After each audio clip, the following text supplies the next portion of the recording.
The masculine gender of goose is. Goose का masculine gender क्या होता है? Drone, drake, gander, none.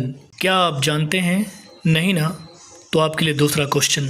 I nearly had an accident, मतलब कि मेरा लगभग एक्सीडेंट होने वाला था। इसमें आपको बताना है कि नियरली किस टाइप का एडवर्ब है। क्या आप जानते हैं? नहीं ना? तो आज हम लेकर के आए हैं ऐसे ढेर सारे क्वेश्चंस और उनके आंसर टेंस और पार्ट ऑफ स्पीच से। तो तैयार हो जाइए ऐसे ही ढेर सारे सवालों का जवाब जानने के लिए। नमस्कार, फंडे इंग्लिश में आपका स्वागत है। ग्रामर से रिलेटेड ढेर सारे न्यू अपडेट्स के लिए इस चैनल को जरूर सब्सक्राइब कर लें और अपने दोस्तों को शेयर करना ना भूलें। तो आइए बिना देर के शुरू करते हैं। क्वेश्चन नंबर 1 है the masculine gender of goose is, मतलब कि गूज का मैस्कुलिन जेंडर क्या होगा। तो जैसा कि हम लोग जानते हैं, गूज मीन्स होता है हंसनी। इसमें ऑप्शन दिया हुआ है ड्रोन, ड्रैक, गैंडर और नन। इसमें आपको बताना है कि सही ऑप्शन कौन सा होगा। तो जैसा कि हम लोग जानते हैं कि ड्रोन मीन्स होता है मधुमक्खी, ड्रैक मीन्स होता है बत्तख। तो ऐसे हम आप अनुमान लगा सकते हैं कि राइट ऑप्शन क्या होना चाहिए। तो यहाँ पर राइट ऑप्शन हो जाएगा नंबर 3 गैंडर, मतलब हो जाएगा मेल हंस। अब अगला क्वेश्चन देखते हैं। अगला क्वेश्चन है आई नियरली हैड एन एक्सीडेंट, मतलब कि मेरा लगभग एक्सीडेंट हो गया था। इसमें आपको बताना है कि नियरली किस टाइप का एडवर्ब है। इसमें ऑप्शन दिया हुआ है adverb of degree, adverb of manner, sentence of adverb और एडवर्ब ऑफ प्लेस। इसमें आपको बताना है कि कौन सा ऑप्शन सही होगा। अब ऑप्शन पे ध्यान दें। एडवर्ब ऑफ डिग्री का मतलब होता है कोई काम कितनी मात्रा में हुआ है, इसको हम हाउ मच लगा करके जान सकते हैं। एडवर्ब ऑफ मैनर का मतलब होता है कोई कार्य किस तरीके से किया गया है। और एडवर्ब ऑफ प्लेस का मतलब यह कोई प्लेस या डायरेक्शन को बताता है। अब इस क्वेश्चन पर ध्यान दें। इस क्वेश्चन में किसी प्लेस या किसी कार्य करने के तरीके की बात नहीं हो रही है। इसमें एक्सीडेंट होने की बात हो रही है कि कितना % चांस था एक्सीडेंट होने का। तो नियरली मतलब बिल्कुल करीब करीब, इसलिए यहाँ पर सही ऑप्शन हो जाएगा एडवर्ब ऑफ डिग्री। यदि आप पढ़ाई में वाकई में सीरियस हैं तो इस वीडियो को लास्ट तक जरूर देखें। अब अगला क्वेश्चन देखते हैं। ही, फिर खाली जगह दिया हुआ है द कॉलेज लास्ट ईयर।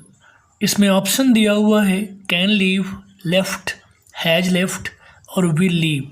इसमें आपको बताना है कि कौन सा ऑप्शन सही होगा।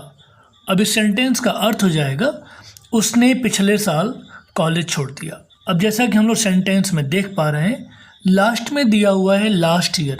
इसका मतलब है हम यहाँ पास्ट टेंस की बात कर रहे हैं, अतः यहाँ पर जो वर्ब लगेगा उसे पास्ट में होना चाहिए।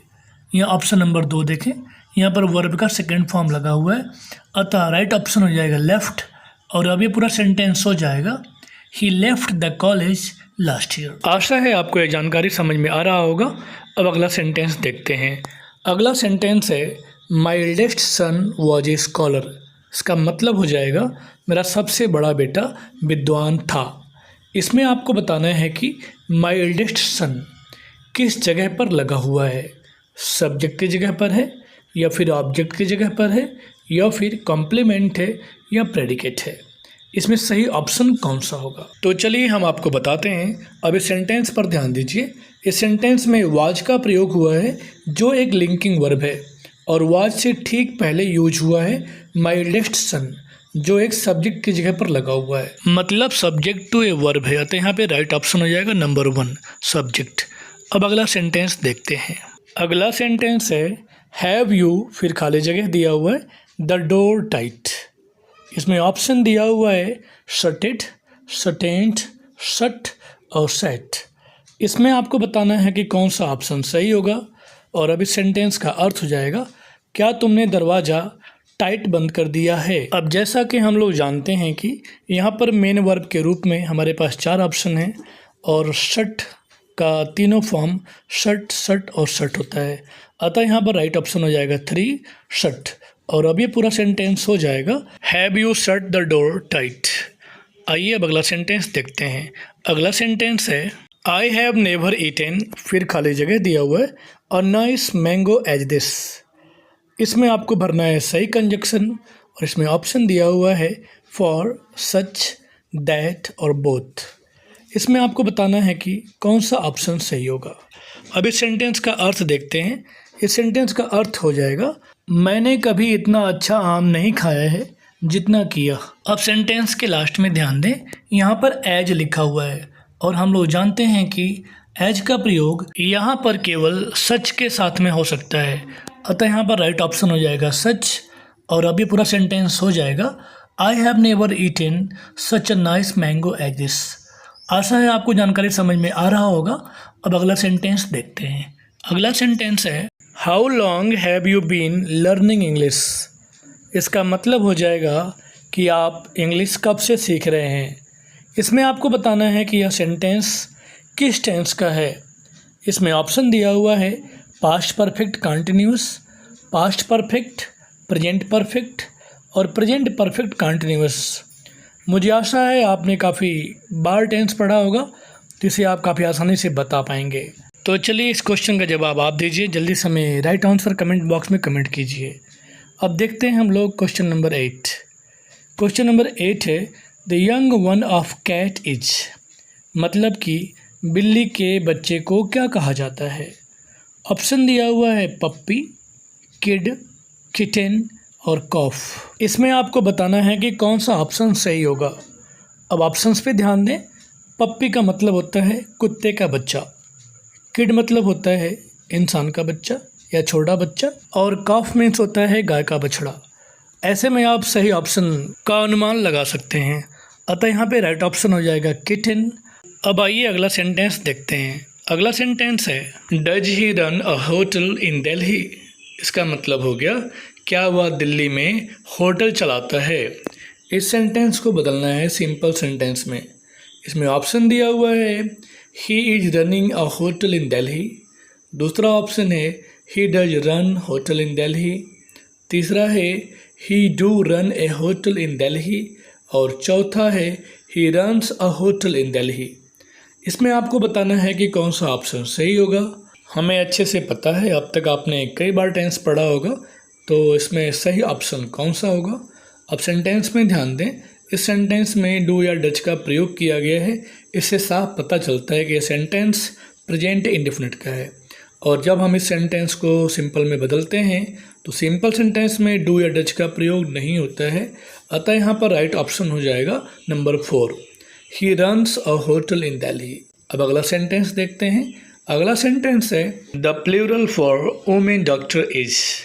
इसमें आपको बताना है कि वुमेन डॉक्टर जो वर्ड लिखा हुआ है, इसका प्लूरल फॉर्म क्या होगा। इसमें ऑप्शन दिया हुआ है वुमेन डॉक्टर्स, और बाकी के अन्य मीनिंगों में कुछ खास अंतर नहीं है, इसलिए बहुत ध्यान से देखें कौन सा ऑप्शन सही होगा। अब हम लोग अच्छी तरह से जानते हैं कि WOMAN का प्लूरल फॉर्म हो जाएगा WOMEN, और डॉक्टर में S बढ़ जाएगा, डॉक्टर्स हो जाएगा। इसलिए यहाँ पे राइट ऑप्शन हो जाएगा ऑप्शन नंबर 1, वुमेन डॉक्टर्स। आशा है आपको जानकारी समझ में आ रहा होगा। आइए अब अगला सेंटेंस देखते हैं। अगला सेंटेंस है, what is the suitable prefix for the word polite. इसमें आपको बताना है कि जो मेन वर्ड पोलाइट है, या फिर इसे हम रूट वर्ड भी कह सकते हैं, उसके ठीक पहले प्रीफिक्स के रूप में क्या लगेगा। इसमें ऑप्शन दिया हुआ है अन, NON नॉन दिया हुआ है, इन और IM इम दिया हुआ है। इसमें आपको बताना है कि कौन सा वर्ड सही होगा। तो शायद आपने प्रीफिक्स के बारे में पढ़ा होगा, लेकिन चलिए फिर भी आपको हम बता देते हैं। जब कोई मेन वर्ड या रूट वर्ड के ठीक पहले कोई वर्ड लगा करके हम प्रीफिक्स बनाते हैं, जैसे यहाँ पर देखें हमारा मेन वर्ड या रूट वर्ड दिया हुआ है पोलाइट। पोलाइट मीन्स होता है विनम्र होना, और अब यदि इसमें हम IM इम का प्रयोग करें तो यह वर्ड हो जाएगा इम्पोलाइट। इम्पोलाइट मीन्स होता है असभ्य होना, अतः यहाँ पर ऑप्शन नंबर 4 सही हो जाएगा। अब अगला सेंटेंस देखते हैं। अगला सेंटेंस है, the feminine form of Colt is. यहाँ पर कोल्ट का मीन्स होता है घोड़े का बछड़ा, मतलब शावक भी कह सकते हैं। उसका फेमिनिन जेंडर क्या होगा। इसमें ऑप्शन दिया हुआ है मेयर, बिच, फिली और यू। इसमें आपको बताना है कि कौन सा ऑप्शन सही होगा। तो इसमें कई सारे ऑप्शंस आप बखूबी जानते होंगे। पहला ऑप्शन देखें, मेयर। मेयर मीन्स होता है घोड़ी, आप जानते होंगे। दूसरा ऑप्शन है बिच। बिच मीन्स होता है कुतिया, ये भी जानते होंगे। और ऑप्शन नंबर 4 यू मीन्स होता है फीमेल भेड़, आप इसे भी जानते होंगे। अतः यहाँ पर ऑप्शन नंबर 3 सही हो जाएगा। जो लिखा हुआ है फिली, और फिली मीन्स होता है बछेड़ी, मतलब कि बछड़े का फीमेल जेंडर। आशा है आपको जानकारी समझ में आ रहा होगा। अब आइए अगला सेंटेंस देखते हैं। अगला सेंटेंस है आई, फिर खाली जगह दिया हुआ है माई कार 3 वीक्स एगो। इसमें ऑप्शन दिया हुआ है वॉशिंग, वॉश्ड, विल वॉश और शैल वॉश। अब इस सेंटेंस का अर्थ देखते हैं। इस सेंटेंस का अर्थ हो जाएगा मैंने 3 सप्ताह पहले अपने कार को धोया था। अब इसमें आपको बताना है कि कौन सा ऑप्शन सही होगा। अब सेंटेंस पर ध्यान दें। लास्ट में देखें, यहाँ पर एगो का प्रयोग हुआ है जो पास्ट की तरफ रिफ़र करता है, मतलब यह सेंटेंस जो है पास्ट का है। ऐसे में ऑप्शन नंबर 3 और ऑप्शन नंबर 4 तो बिल्कुल नहीं होगा। और अब सेंटेंस में ध्यान दें, यहाँ पर आई के साथ में कोई हेल्पिंग वर्ब का यूज नहीं हुआ है, अतः यहाँ पर वॉशिंग का प्रयोग भी नहीं हो पाएगा। अतः ऐसे में राइट ऑप्शन हो जाएगा वॉश्ड। और अब ये पूरा सेंटेंस हो जाएगा आई वॉश्ड माई कार 3 वीक्स एगो। अब अगला सेंटेंस देखते हैं। अगला सेंटेंस है शी स्लेप्ट साउंडली, मतलब वह काफ़ी गहरी नींद में सोई। इसमें आपको बताना है जो वर्ब स्लेप्ट है यह किस टाइप का वर्ब है। इसमें ऑप्शन दिया हुआ है transitive verb, intransitive verb, regular verb और वर्ब ऑफ कंप्लीट प्रिडिक्शन। इसमें आपको बताना है कि कौन सा ऑप्शन सही होगा। तो आइए पहले समझने का प्रयास करते हैं ट्रांजिटिव वर्ब और इंट्रांजिटिव वर्ब क्या होता है। तो पहले आपको बता दें ट्रांजिटिव वर्ब का मतलब होता है इसमें वर्ब के साथ में ऑब्जेक्ट होना अनिवार्य है, उसे हम ट्रांजिटिव वर्ब कहते हैं। और जिसमें वर्ब के साथ ऑब्जेक्ट नहीं होता है उसे हम इंट्रांजिटिव वर्ब कहते हैं। और तीसरा ऑप्शन है रेगुलर वर्ब। रेगुलर वर्ब का मतलब होता है जिसमें सेकंड और थर्ड फॉर्म में ईडी जोड़ करके बनाया गया हो, उसे हम रेगुलर वर्ब कहते हैं। यहाँ सेंटेंस में देखें, लिखा हुआ है शी स्लेप्ट साउंडली। स्लेप्ट जो वर्ब है इसके बाद कोई ऑब्जेक्ट नहीं है, अतः यह एक तरह का इंट्रांजिटिव वर्ब है। अतः यहाँ पर राइट ऑप्शन हो जाएगा इंट्रांजिटिव वर्ब। आशा है आपको जानकारी पसंद आ रहा होगा। अब आइए अगला सेंटेंस देखते हैं। अगला सेंटेंस है इफ़ ही, फिर खाली जगह दिया हुआ है आई शैल राइट टू हिम। इसमें ऑप्शन दिया हुआ है राइटिंग, राइट्स, रोट और राइट। इसमें आपको बताना है कि कौन सा मेन वर्ब सही होगा। अब इस सेंटेंस का अर्थ देखते हैं। इस सेंटेंस का अर्थ कुछ इस तरह से हो जाएगा कि यदि वह लिखेगा तो मैं भी उसे लिखूंगा। मतलब कि यहाँ पर शायद किसी पत्र के लिखने की बात हो रही है।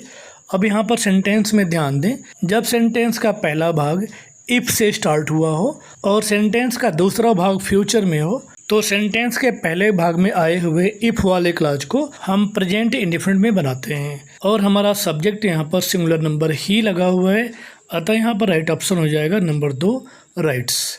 और अब ये पूरा सेंटेंस हो जाएगा if he writes I shall write to him. अब अगला सेंटेंस देखते हैं। अगला सेंटेंस है did you refuse the offer. इसका मतलब हो गया क्या तुमने उस ऑफ़र को मना कर दिया। इसमें आपको बताना है कि वर्ड रिफ्यूज जो लिखा हुआ है उसकी जगह पर सही फ्रेजल वर्ब कौन सा यूज होगा। Put off, break down, set off या टर्न डाउन। हो सकता है कुछ लोगों के लिए फ्रेजल वर्ब बिल्कुल नया हो, फिलहाल चिंता वाली कोई बात नहीं है, हम आपको यहाँ इसका अर्थ बता रहे हैं। ऑप्शन नंबर 1 देखें, यहाँ लिखा हुआ है put off. Put off means होता है उतार देना। दूसरा ऑप्शन है break down. Break down means होता है तोड़ना। तीसरा ऑप्शन है set off. Set off means होता है चल देना। और चौथा ऑप्शन है टर्न डाउन। टर्न डाउन मतलब होता है किसी चीज़ को अस्वीकार कर देना। अतः यहाँ पर राइट ऑप्शन हो जाएगा नंबर 4 टर्न डाउन। आशा है आपको जानकारी समझ में आ रहा होगा। अब अगला सेंटेंस देखते हैं। अगला सेंटेंस है the proper word for a group of elephant is. मतलब कि हाथियों के समूह के लिए उपयुक्त शब्द क्या होगा। ऑप्शन दिया हुआ है हर्ड, कैटल, फ्लॉक और बंच। इसमें आपको बताना है कि सही वर्ड क्या होगा। तो जैसा कि हम लोग जानते हैं कि कैटल मतलब होता है मवेशियों का झुंड, जानवरों का झुंड। फ्लॉक मतलब झुंड ही होता है और बंच मतलब गुच्छा होता है। अतः यहाँ पर राइट ऑप्शन हो जाएगा हर्ड। अब अगला सेंटेंस देखते हैं। अगला सेंटेंस है ही हर्ट हिमसेल्फ। मतलब कि उसने खुद को चोट लगा लिया। इसमें आपको बताना है कि हिमसेल्फ किस टाइप का प्रोनाउन है। इसमें ऑप्शन दिया हुआ है reciprocal pronoun, distributive pronoun, reflexive pronoun और एम्पैथिक प्रोनाउन। आशा है आपने प्रोनाउन को कई बार पढ़ा होगा। ऐसे में यह क्वेश्चन आपके लिए काफ़ी आसान हो सकता है, तो जल्दी से हमें आंसर बताएं। चलिए हम आपको बताते हैं। जब सब्जेक्ट के द्वारा किए गए कार्य का प्रभाव उसके खुद के ऊपर पड़ता है तो वहाँ पर रिफ्लेक्टिव प्रोनाउन होता है, जैसा कि आप इस सेंटेंस में देख पा रहे हैं। अतः यहाँ पर ऑप्शन नंबर 3 सही हो जाएगा। अब अगला सेंटेंस देखते हैं। अगला सेंटेंस है ही रैन क्विकली एज ही। इसका मतलब हो गया वह तेजी से दौड़ा जितना कि वह। अब इसमें ऑप्शन दिया हुआ है कुड, कैन, मे और माइट। इसमें आपको बताना है कि कौन सा ऑप्शन सही होगा। अब आइए सेंटेंस को देखते हैं और समझने का प्रयास करते हैं। यह सेंटेंस, इसमें वर्ब का सेकंड फॉर्म लगा हुआ है रैन, जो ये बताता है कि सेंटेंस पास्ट में है। और जैसा कि हम लोग ग्रामर के रूल्स के बारे में जानते हैं, जब सेंटेंस का पहला भाग पास्ट में होता है तो दूसरा भाग भी पास्ट में होना चाहिए। अतः यहाँ पर सही ऑप्शन हो जाएगा नंबर 1 कुड। और अब ये पूरा सेंटेंस हो जाएगा ही रैन क्विकली एज ही कुड। आशा है आपको जानकारी समझ में आ रहा होगा। और अब इस वीडियो का लास्ट सेंटेंस देखते हैं। लास्ट सेंटेंस है ही, फिर खाली जगह दिया हुआ है राइड अ बाइसिकल। इसमें ऑप्शन दिया हुआ है डू, कैन, डेयर और नीड। इसमें मॉडल्स ऑक्सिलरी का यूज हुआ है। इसमें आपको बताना है कि कौन सा ऑप्शन सही होगा। अब सेंटेंस को देखकर समझने का प्रयास करते हैं। इसमें साइकिल चलाने की बात की जा रही है, मतलब कि किसी के योग्यता की बात की जा रही है। ऐसे में यहाँ पर राइट ऑप्शन हो जाएगा कैन। और अब ये पूरा सेंटेंस हो जाएगा he can ride a bicycle. आशा आपको ये वीडियो काफ़ी अच्छा लगा होगा। तो ऐसे ही ग्रामर के अपडेट्स के लिए इस चैनल को सब्सक्राइब करना ना भूलें। फिर मिलते हैं आपसे नेक्स्ट वीडियो में, तब तक के लिए धन्यवाद।